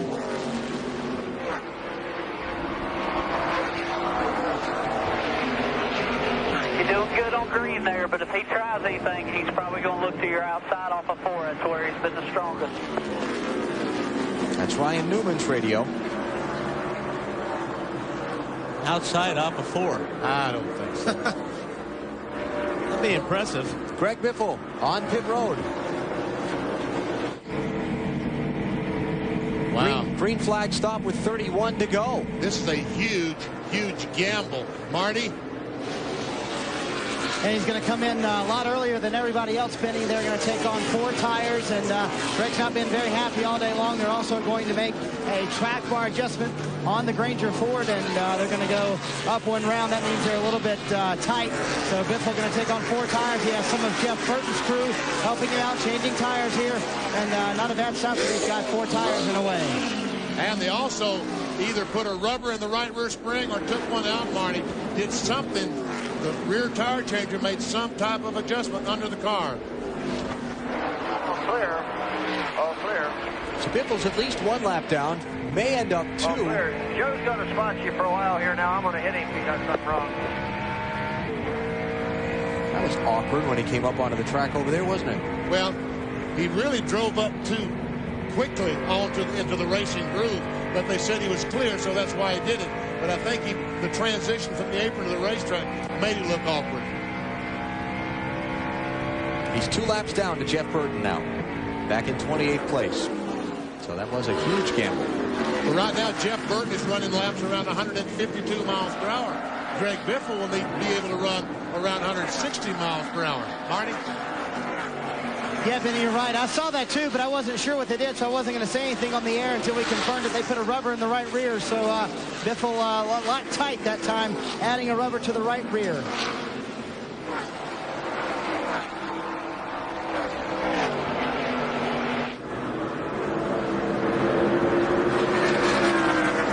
Jimmy Spencer lost his position just a moment ago to Kevin Harvick, and he's in danger of losing another spot to Scott Wimmer in the 23 car.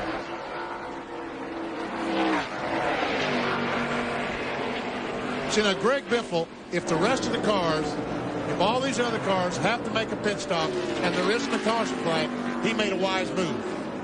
Because he gets to go out there and run 20, 30 laps on fresh tires and make up a lot of ground on the competition. Let's tip the cap to Scott Wimmer there. Started 33rd. He's just taken 8th spot away from Jimmy Spencer. That's a great drive for him. Another guy with little experience here at Darlington. Oh, we got somebody look like he got in the wall there. Mike Skinner looks like he's hit the wall on the right side. Dave? Flag, heel. Jeff Green is coming in now, and so is Mike Skinner apparently. So we've got all kinds of activity on pit road right now. And the 10 car was still too tight. We heard Harold Howley talk about that. And everybody's getting up on the wall, getting ready to make their pit stop. So all of a sudden, what was very quiet down here has become very, very busy. Jamie McMurray is in. He's going to make a pit stop. He also running low on fuel. They're going to go ahead and work on the Williams Travel Center car. And now Mike Skinner with that award-winning paint job from one of the employees' sons. Right front tire problems for Skinner. He had been complaining the car was tightening up, and they speculated that it might be a right front. And then on lap 112, he brushed the wall. And since then, they've been watching the car and said there was a little smoke wisping out of it. So hopefully they can fix all these problems for Mike at one time as they put more fresh tires on. Also, Jeff Green coming down pit road now. He makes his way to his stall, and they will go ahead and try to give him more grip. Jeff was complaining the tires are just plain wore out. He could get nothing. They make a chassis adjustment and try to give him that wedge that Harold Howley talked about to loosen him up. Marty? Yeah, Jimmy Spencer is in, Dave. He is tight. They have been tight all day long. They took a pound out of the left rear tire. Right behind Jimmy Spencer is Kevin Grubb, who's been having a terrific run today. He is in 10th right now. He says he needs more overall grip, and who doesn't need that here at Darlington? They make a wedge adjustment on Kevin Grubb's car. Down 1 pound on all the tires. 4 tires for Spencer. Let's go back to Dave Burns. Track bar and wedge adjustment for Lyndon Amick. They put 4 tires on him. Pretty good stuff for these guys, and now he's gone. And the 02 car, Ryan Newman, is making a pit stop. Marty? I think this is a little earlier than they would have liked, Benny. The car has been terrific. The balance has been very good, but Jeff Burton was beating them on the longer runs. Still, they will make no adjustments on Ryan Newman's car. This stop a little bit longer. Some trouble in the left rear with Matt McSwain. They get the car back out on pit road with 4 tires. Kevin Harvick and Jason Keller are on pit road. These stops with 23 laps to go. Dave? Come on. Ken Harvick is in. He's been struggling with grip off the corner. I checked with Todd Berry, his crew chief, just a little while ago. The car's still tight, and Todd kind of giving the shrug sign as to we're not sure what we should do with this thing. He shows the signs of wear here at Darlington. Tire marks on the side of the two. They'll give him 4 tires and only an air pressure adjustment. Marty? Jason Keller comes in running 12th, Dave. The car has gotten extremely tight on that last run. They will take 4 tires, and they do make an air pressure adjustment in an attempt to loosen him up just a little bit to Matt Yoakum. And the 17 car, Matt Kenseth, is in for his final scheduled stop. They are going to make a chassis adjustment. Still very, very tight for Kenseth. He's been tight all day. They made 3 separate adjustments on his first stop, and now he's down and away today. And Matt, Jimmy Johnson comes in as well as Kenny Wallace. They are right next to each other. Both are going to change 4 tires and make minor adjustments to their cars. Both are running inside the top 10. And now Johnson a little slow on the left front, and he is down out of here. Drag race off of pit road. Got 6 cars that have not yet stopped in this cycle. And poor Tommy Morgan, the crew chief on this 9 car, what a position that he's put himself in by having the fastest car. All these other guys, if he has to stop, they have a huge advantage on him. He has to roll the dice now. He has to try to make it the rest of the way. Jeff Burton, Mike McLaughlin, Scott Wimmer, Bobby Hamilton Jr., and Elton Sawyer are the cars that are in the lead lap that have not yet stopped. Let's go to Matt. 3 rounds of wedge for Randy LaJoie. He's already left his pit stall, but a little bit slow on the left rear was costly for LaJoie on pit road, who came in 5th.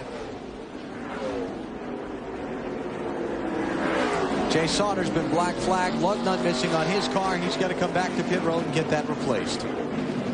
So 5 cars have not pitted and have assumed the top 5 spots in the race. Everybody else is 1 lap down. So let's turn that question around on you, BP. You said that they have to stay out if you're Burton. At this point, what do they have to lose by coming in to get tires? Well, the problem is these guys that are on the racetrack that have stopped, the 02 car who was running in 2nd spot, or the 10 car, they've stopped. They're going to be able to run 20 or 30 laps on those fresh tires and make up probably 20 or 30 seconds on the 9 car. When the 9 car makes his pit stop, he's going to be that far behind those guys. But then he's going to have fresh tires and be running that much faster than them every lap. But he's running out of time. He's got to make that decision quickly if he's going to pit. He can't wait. He's either got to pit now or try to go the rest of the way. This is 5th place Elton Sawyer that he's right behind, trying to put a lap down. Not disagreeing with you, BP, just playing devil's advocate. I understand. I mean, but he's going to stop. Talking about the 9 car, Jeff Burton, he's got to do it quickly. Needed to have been done. Matt? Al, they've been mulling over that decision. Frank Stoddard, Jeff Burton's Winston Cup crew chief, has paid a visit to Burton's push pit. They're talking about it. They can go the distance on fuel, but tire management and the tire situation is their biggest concern. They keep going back and forth. Burton says, whatever you want to do, Tommy. Tommy and Frank Stoddard are discussing it. They are pressuring up the tires. They're still thinking it over. Look at that. His best lap was 160 miles per hour. The last lap was just over 148 miles per hour. That 160 is what he's coming.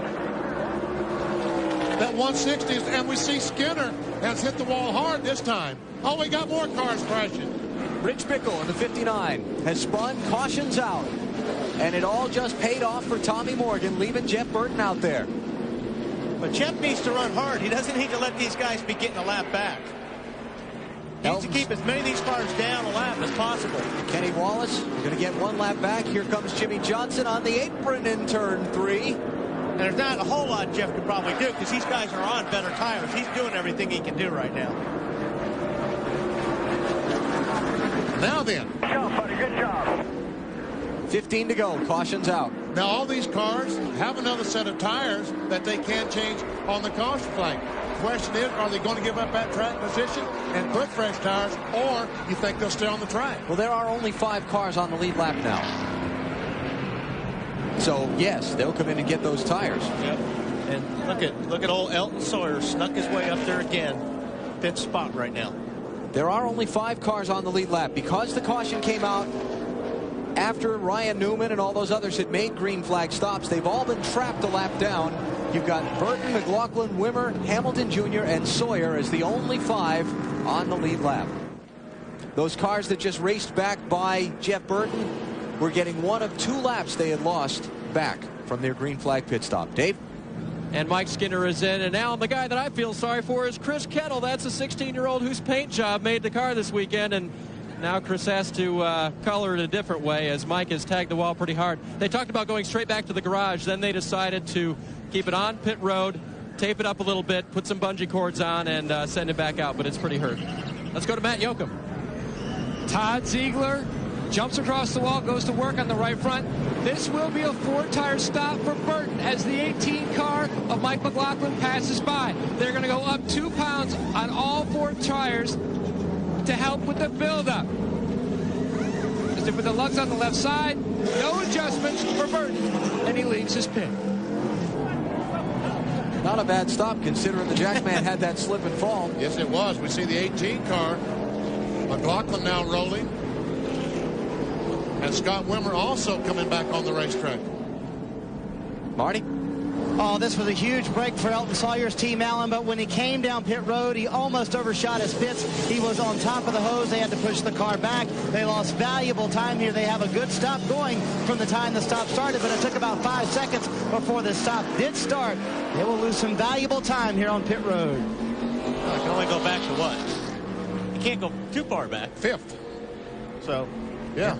If they're gonna blow it, now's the time to do it because they can't go back much further than 5th spot. Stay there, man. You're good shape. Just got an update on Steve Park, and let's pass this along to you. The report from the hospital is that Steve Park is awake and alert and has no serious injuries.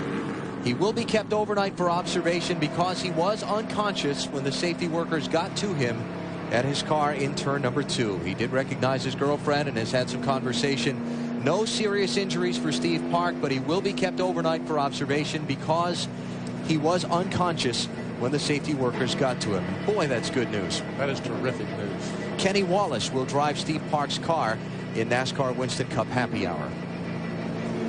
So, a good update there, and we continue to keep Steve Park in our thoughts.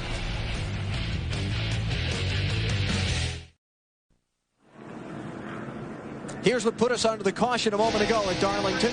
Kevin Grubb drives down under Rich. See what I talked about? He went low and needed all that track to slide up, but Rich Bickle happened to be there. So Rich got in the middle of that sandwich I was talking about earlier.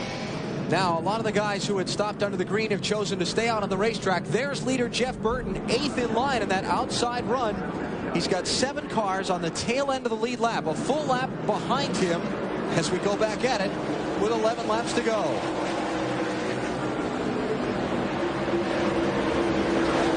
And about 6 or 7 cars on the inside. So he actually, the leader of the race restarted about 14th or so. The car to keep an eye on is the 18 of McLaughlin. That's the second place car that's right behind Burton right there. Those are your 2 lead cars, the 9 and the 18. And there are now 9 laps to go when they come back. And this is tough for Jeff. Jeff has got to be very aggressive yet really, really careful. One slip up and the 18 is going to take advantage of that. Little fender damage on McLaughlin's car right there. I think he got away with that one. Clear. But he lost contact. Yep. You got 2 cars between you and the 18. That's what you want to hear. That's exactly what you want to hear. Hit your marks. Take care of it now. Tommy Morgan, the crew chief.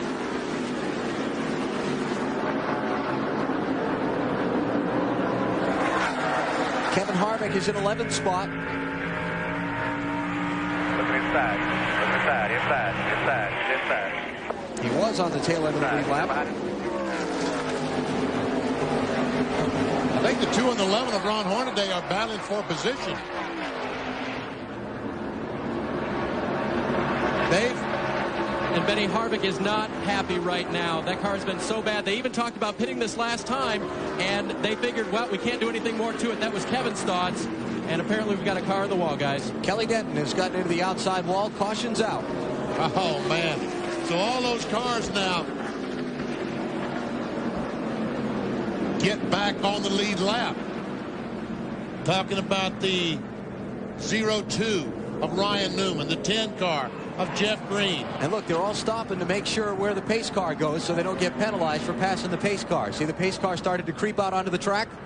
He's trying to get back to the leader, and all these cars are trying to make sure they do the right thing. Now they're going to do the right thing and just stand on it. Whoa. What was that all about? But it will be a single file restart now. Yes, it will be. So that'll be a file. lot better for Jeff. That's a much cleaner deal for him to restart with nobody in front of him now. With such a fast car, he should be able to get away from these guys. So with that caution, we've gone from 5 to 13 cars on the lead lap. We have more trouble. I didn't realize that Kevin Grubb had smacked the wall. We saw the Kelly Denton car coming through the corner, turn 2, but Kevin Grubb's climbing out of his car. That's the day that went from good to bad in a hurry. I'm telling you. 6 laps from the end.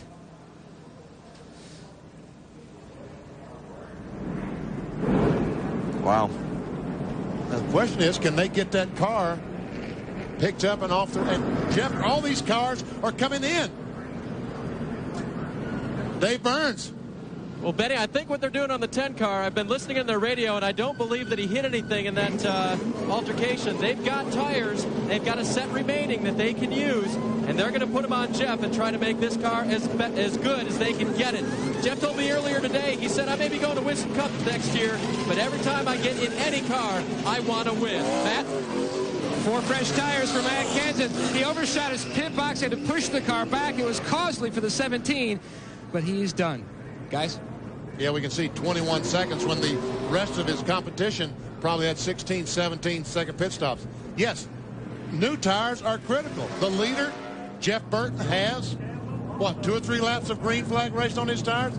All these cars coming in, going to try to get some 4 fresh tires and pick up all the spots they can. He's got exactly 4 laps on his tires. The 2 car, I should say, the 2 car, Kevin Harvick. When they restart this race, he's got to go all the way back to the 15th position.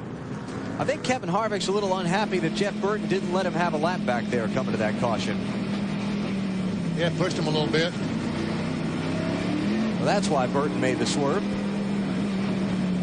You know, I don't know where. Some rider asked me, I was talking to him yesterday at the racetrack, and I don't know where, Wally, we're along in this deal that all of a sudden we give people laps back. Well, that's why I questioned that at Watkins Glen. I mean, you know, you're not supposed to give these guys their laps back, especially when you're racing them and you're in position, Jeff. Why would you give somebody like Harvick, who can come back and beat you in the end? I'm not going to give his lap back. And remember this, what was it in New Hampshire when Jeff Burton's Roush teammate Greg Biffle was trying to get a lap back on Harvick back in May, and Harvick wouldn't give it to him, and they had their little confrontation after the race? Yeah, I don't know. These guys can't get sore about people not getting their laps back. Not giving a lap back. I mean, after all, you've got these guys 1.5 miles down. Why would you just give them 1.5 miles? I don't understand that. All right, we're on 1 to go. So here's the situation. You've got the leader now in single file because it's inside of 10 laps to go. Just the lead lap cars will be at the head of the pack. But you've got cars from... It's going to be 11th on back on fresh tires, not having to mess with the lap cars. I don't think they've got enough time. What do you think, DP? I don't know. The 02 car is in 6th spot. But he didn't stop for tires. But he didn't stop just here. He stopped then. That's right. Right. Jeff Green's the first one who stopped, and he's back in 11th place. Okay, yeah, I don't think... So Jeff's got to pass 1, 2, 3, 4, 5, 6, 7, about 9 cars before he even gets to the car of Jeff Burton. Well, if he would be in 11th place, then to get to the leader, he'd have to pass. Don't start that math thing with me. You know I don't do good at math. No, you're right. But the point is, you're right. He doesn't have enough time to pass all those cars and get to Jeff Burton. But how many of them can he get? Quite a few. He'll get a bunch. That could be fun. I bet she gets half of them. All right. Let's find out. 4 laps to go. Get ready. Get ready. Get ready. Green flag. Put it all around.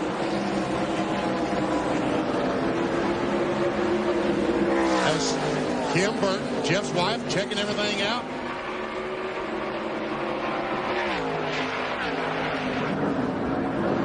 The yellow car way in the back. That's the first one with fresh tires. Jeff Green. So far, no progress. Jeff Burton driving away from the 18 of Mike McLaughlin as Kim watches.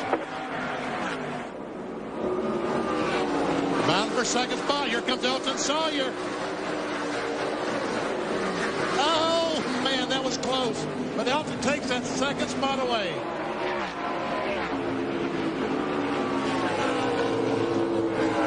Here's Ryan Newman, the pollster of the 0-2 car on the inside of Bobby Hamilton. Fourth place there. Still there, still there. Clear right. And he's got it. So Newman to fourth, Hamilton Jr. back to fifth. Now Spencer's being challenged by Jason Keller for sixth. And there's Jeff Green. And Matt Kenseth, the first two on the fresh tires, haven't helped him much. Scott Wimmer in the middle of that, the 23. That's a problem. Jeff can't go anywhere. They're they're side by side in front of him. There's nowhere for him to go. And the white flag is up. Final lap for Jeff Burton. Looks like all the dogfighting is going to be back here in the pack, as Burton is clear of Elton Sawyer by 0.3 of a second. What though? Elton is coming.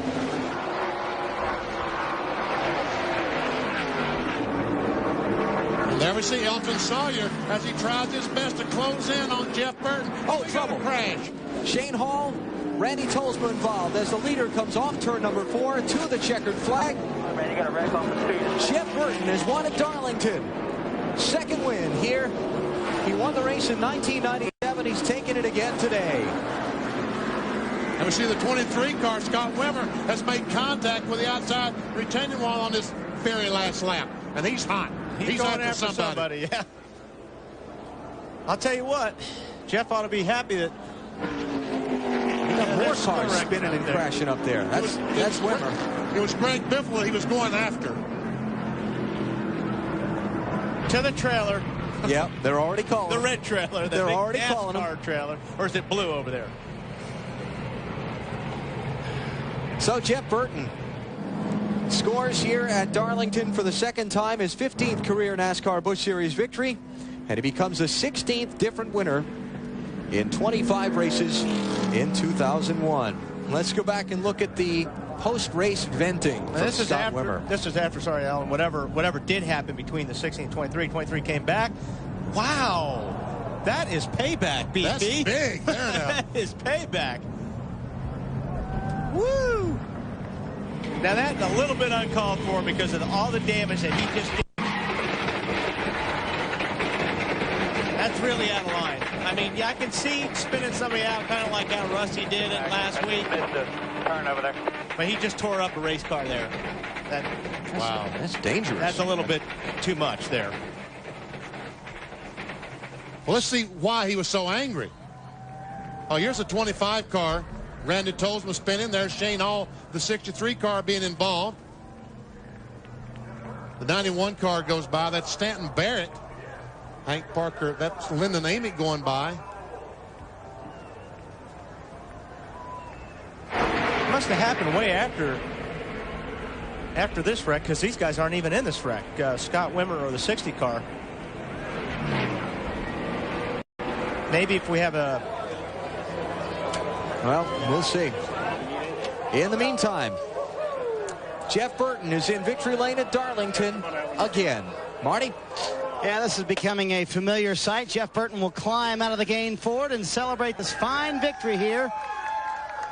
His first Busch Series victory of the season, and his first victory period this year. I was waiting for you to spray water everywhere. Where was that?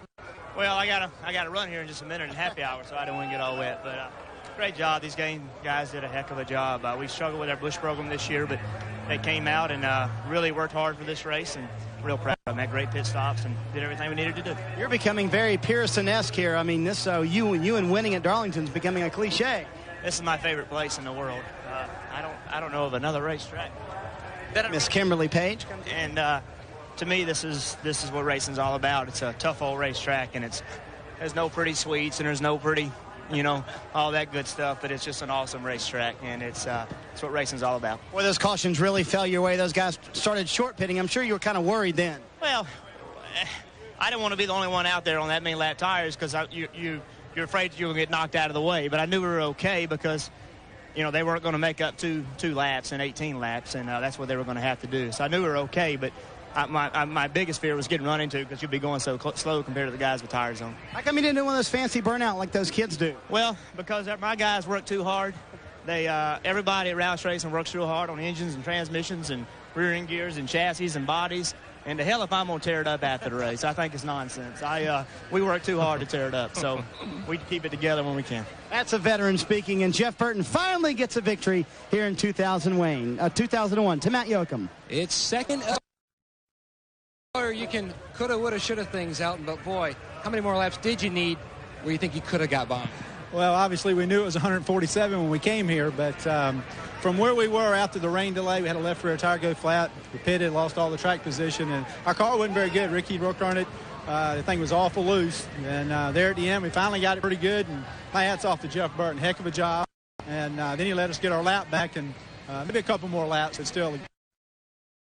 I wish Michael was here. This was for you, buddy, but we'll get one here for long. Well, he dug himself a hole with 3 DNFs in the first 4 starts, but they are sure on a tear now. Elton Sawyer second in Darlington. Dave? Well, man, I'm not even sure what we've been able to see yet, but Greg's looking in the distance there, surveying the damage on his Granger car. Tempers with Kevin Harvick over there, too. You weren't... I wasn't, thank okay. You were involved with Scott.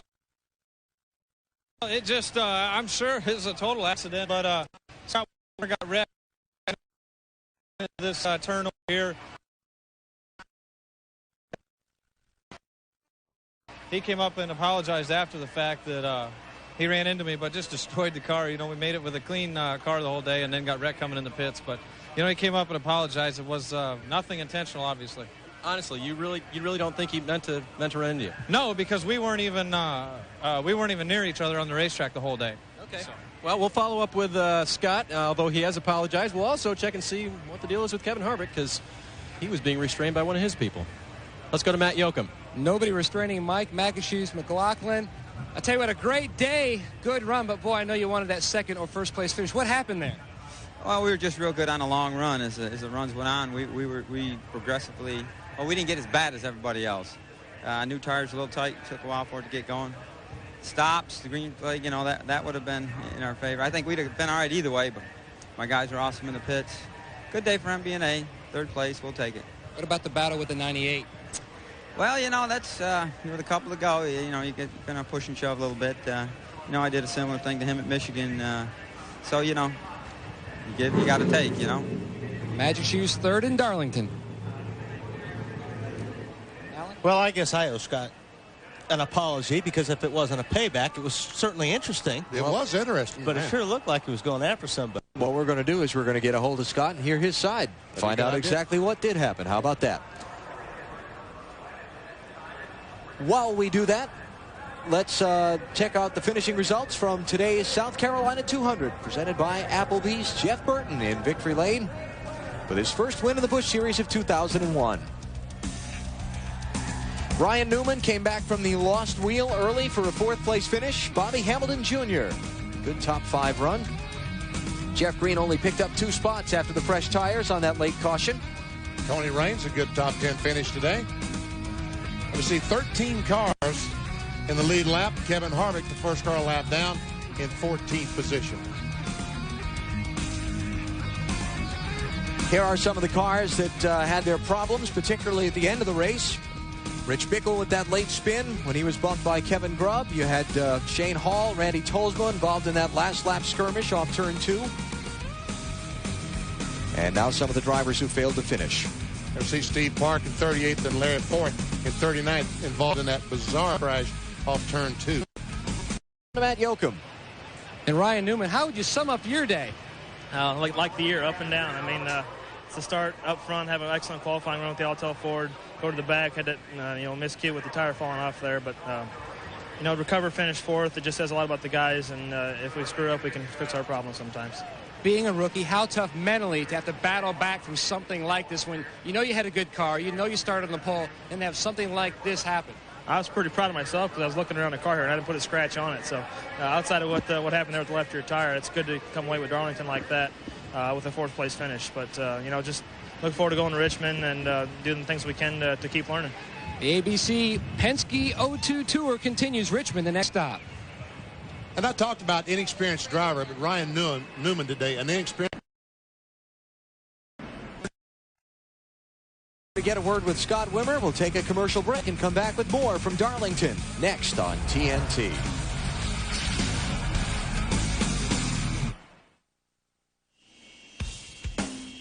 The South Carolina 200 on TNT is presented by Applebee's Neighborhood Grill and Bar. Eating good in the neighborhood, Applebee's.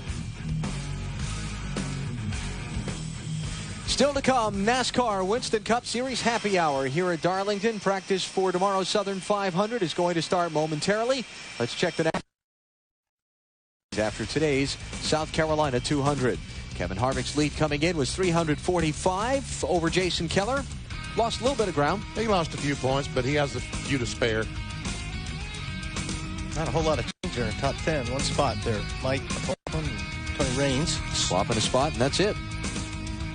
And the Busch Series heading to Richmond for a race next Friday night. You'll see on TNT. A minute ago, Dave Burns talked with Scott Wimmer. All right, Scott Wimmer is on his way to the next. From Greg Biffle, if you did something wrong or if you didn't, what's your side of the story?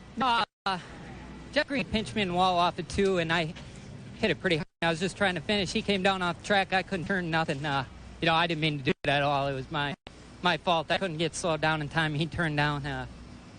Bad deal. Late.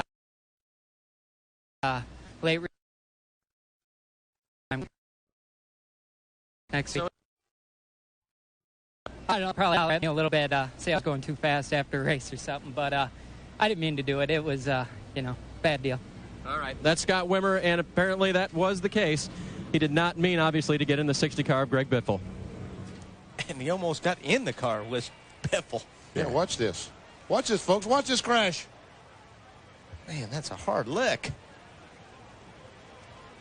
I think he was going fast for some reason. But I think our replay guys need to back that up. We need to run that one more time. Why was he going that fast? Well, there we see the crash. That's a heck of a mess. Let's watch that replay one more time. You see, he said to Biffle he didn't have any brakes, right? Watch, folks, the left front tire. The left front. Watch this tire right there. Okay. Biffle's going to turn left. Scott's going to say, whoops. Brakes. He's got brakes because that tire stopped. But it was Biffle who said he didn't have brakes. Scott didn't say that. He said Scott told him he didn't. What Biffle said. Scott didn't say that to us. I think there's more to the story than what we're getting.